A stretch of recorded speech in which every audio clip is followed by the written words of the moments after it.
O ECA serve pro bom infanticida limpar o rabo. Depois de gerar uma tragédia do realengo, em cada bairro não tem bom de companhia. Na cova de 1 metro, corna branca certificada pela PM e o exército. A infância no Brasil, regime diferenciado. A brincadeira é vender boy, degolar empresário. A infância no Brasil, regime diferenciado, onde o direito é reclamatório, enterro e corpo violado. Não tem como pular, estreia nova cela, quando a Winchester arrancou uma perna.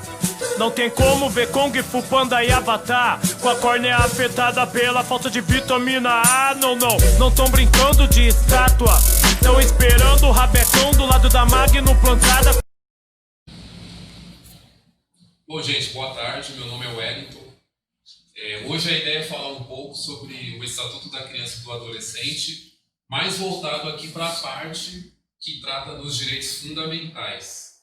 Então é interessante a gente observar aqui essa parte do Estatuto, porque passo a passo vai mostrar para nós como que a criança e o adolescente devem ser tratados com relação aos seus direitos fundamentais.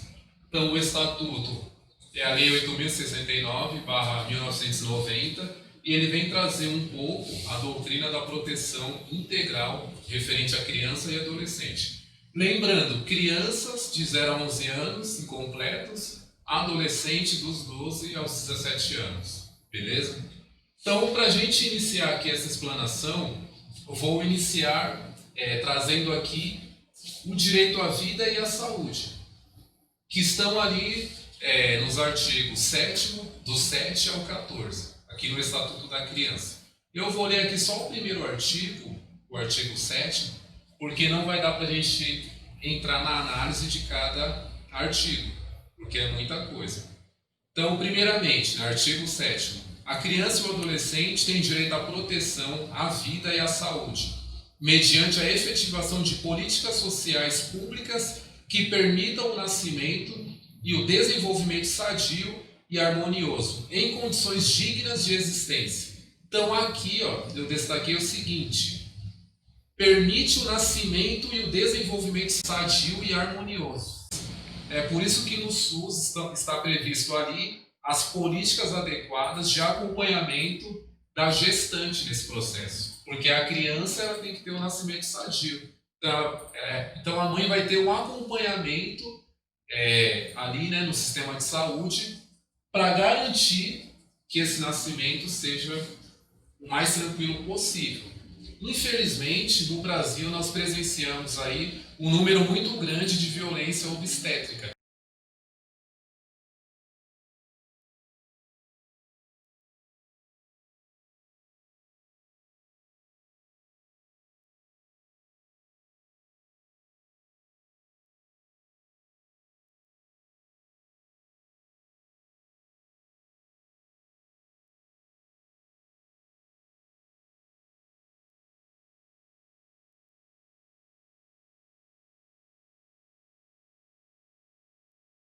Que essa violência antes do parto e pós-parto, que já viola o Estatuto da Criança e do Adolescente. E aí nós temos um número de mortalidade muito grande, sobretudo de mulheres pretas, que passam por essa violência durante esse período da gestação da criança. Então isso já é uma primeira violação.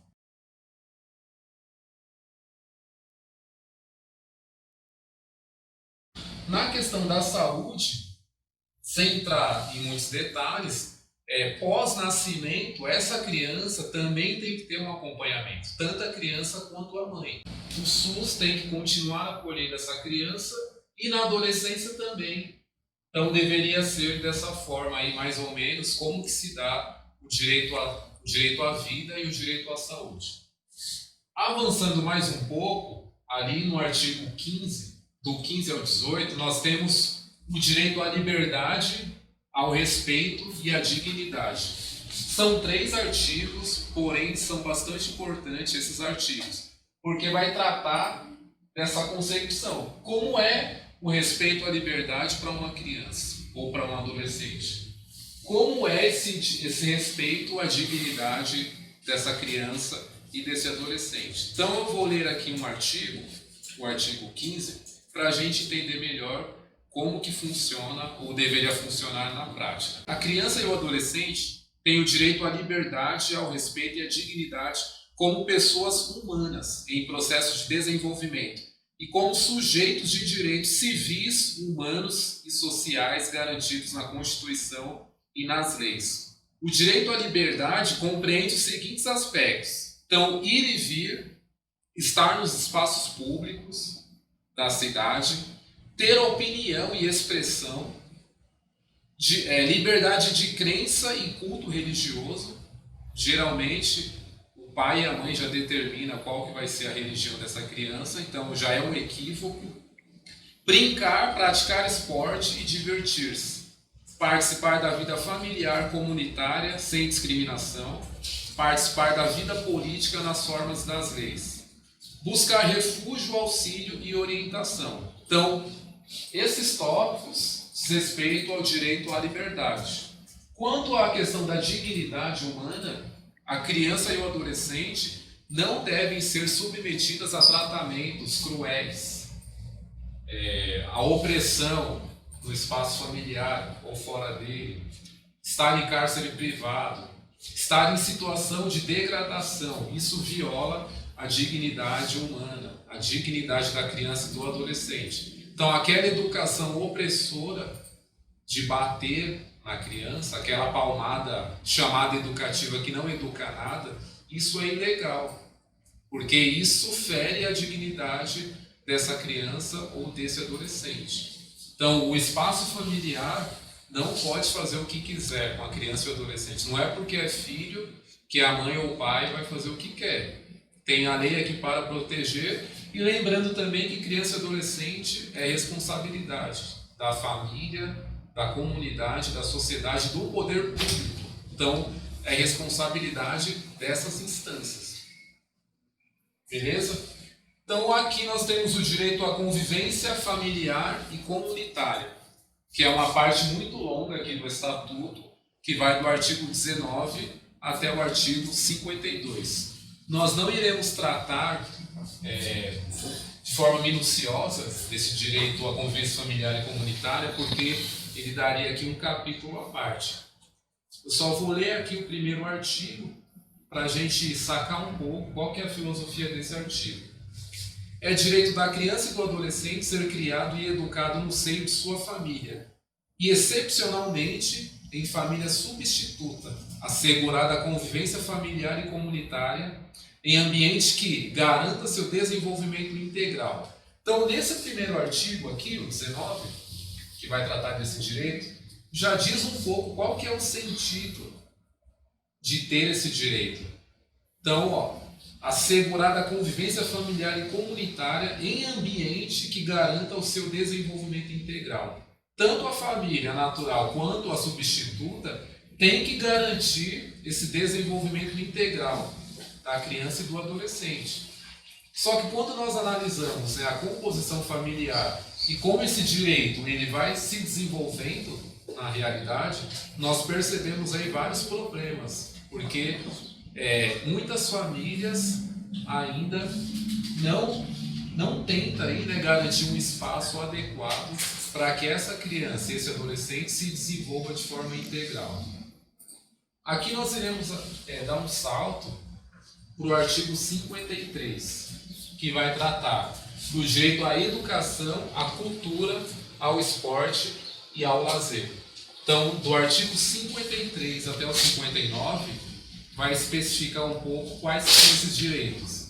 Só que qualquer um aqui que for fazer essa leitura vai perceber que essa parte só fala de educação.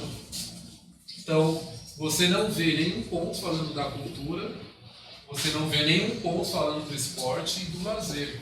Então, é uma lacuna que tem aqui no Estatuto da Criança, porque o título trata de educação, cultura, esporte e lazer.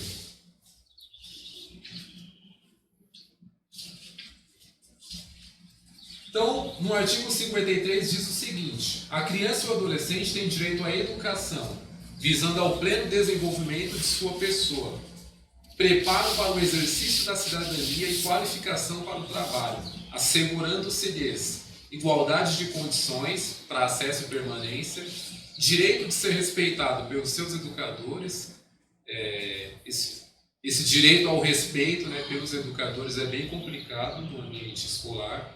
Direito de contestar critérios avaliativos, podendo recorrer às instâncias escolares e superiores. Então, os educandos têm esse direito de saber como é que eu estou sendo avaliado no processo educativo.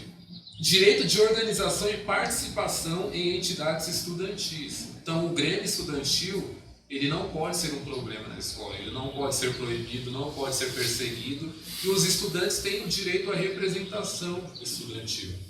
Acesso à escola pública e gratuita próxima de sua residência.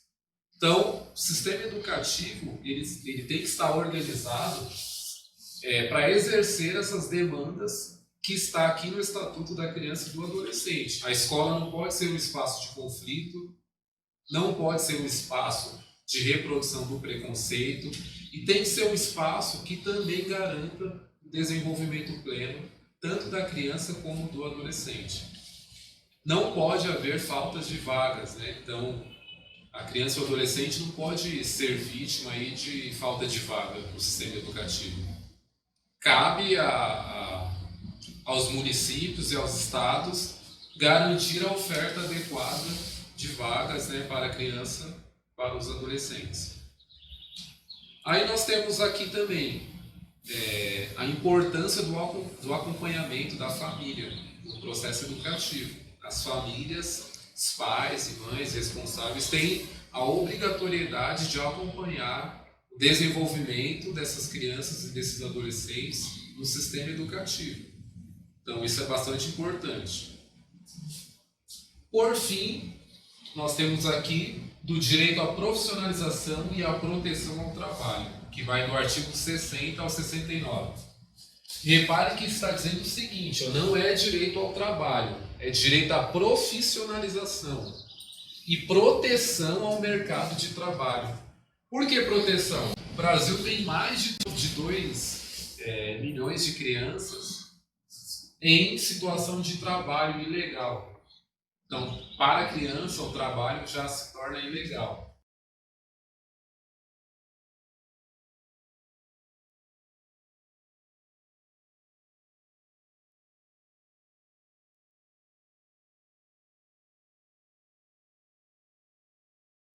Então, nós temos a presença do trabalho infantil, a exploração do trabalho infantil muito grande no Brasil.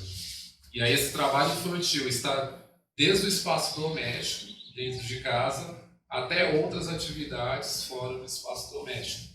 Então, o Estatuto, ele prevê a proteção. O adolescente, ele só pode trabalhar seguindo alguns critérios. Então, é importante a gente perceber isso. Tem uma fala conservadora aí na sociedade que diz o seguinte: mas esse adolescente deveria estar trabalhando. Na verdade, não. Esse adolescente deveria estar acompanhado pelo sistema educativo. Você tem vários países aí no mundo que a prioridade para os adolescentes é a educação. Não se fala em trabalho para adolescente. E no Brasil nós temos essa fala muito forte que reforça aí algumas ideias conservadoras que ainda mantêm uma visão preconceituosa sobre esse adolescente. Então, como é que o adolescente pode estar inserido no mercado de trabalho? Seguindo algumas regras que é estabelecido aqui. Então, o trabalho não pode ser realizado de forma noturna, entre as 22 horas de um dia e as 5 horas do dia seguinte. Não pode ser perigoso, insalubre ou penoso. Não pode ser realizado em locais prejudiciais à sua formação e ao seu desenvolvimento físico, psíquico, moral e social. E não pode ser realizado em horários e locais que não permitam a frequência escolar.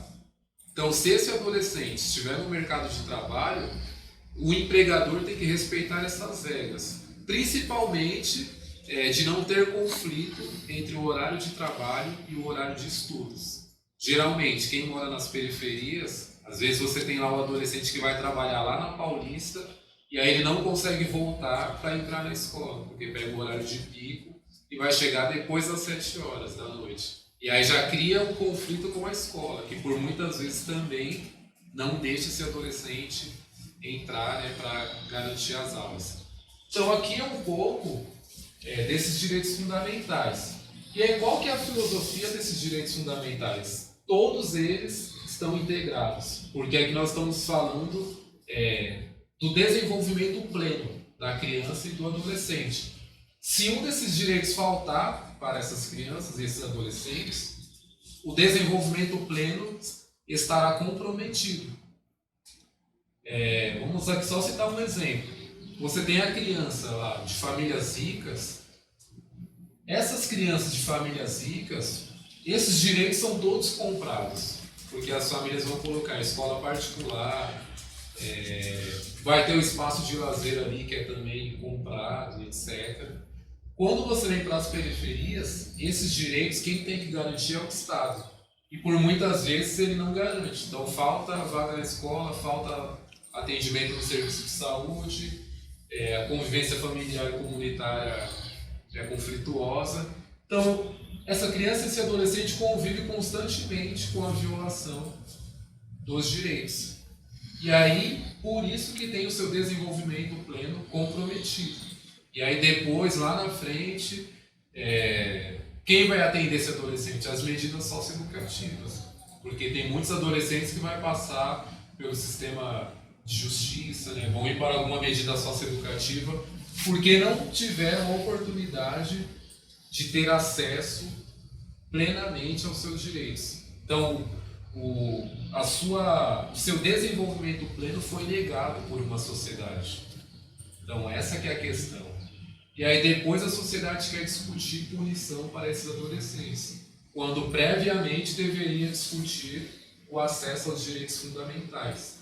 Então, por isso que a conquista desses direitos é uma luta constante. Você tem aí o movimento da infância e juventude que tenta cobrar a implementação integral do Estatuto da Criança e do Adolescente. Então, a parte dos direitos fundamentais nós paramos por aqui. Na próxima nós abordaremos as medidas protetivas e medidas socioeducativas.